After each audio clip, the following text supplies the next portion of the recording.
আপনার কিছু ভুলের কারণে এসির বিদ্যুৎ বিল বেশি আসছে না তো? চলুন দেখে নেওয়া যাক কি ভুলের কারণে এসির বিল বেশি আসতে পারে।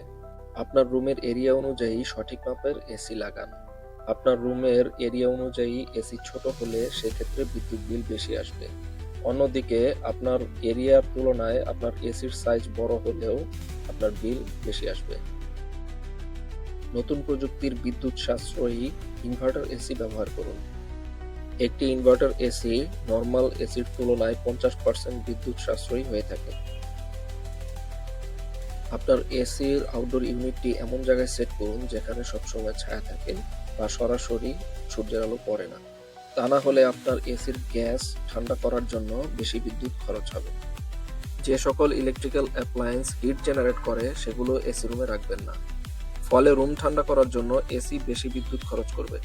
এসি রুমে একটি বিদ্যুৎ সাশ্রয়ী বিএলডিসি ফ্যান ব্যবহার করুন। ফলে দ্রুত আপনার রুম ঠান্ডা হয়ে যাবে। রুম ঠান্ডা হয়ে যাওয়ার পর ফ্যানটি বন্ধ করে দিন। ফলে এসির কম্প্রেসারে চাপ কম পড়বে এবং বিদ্যুৎ সাশ্রয় হবে। এসির টেম্পারেচার 25 রাখার চেষ্টা করুন।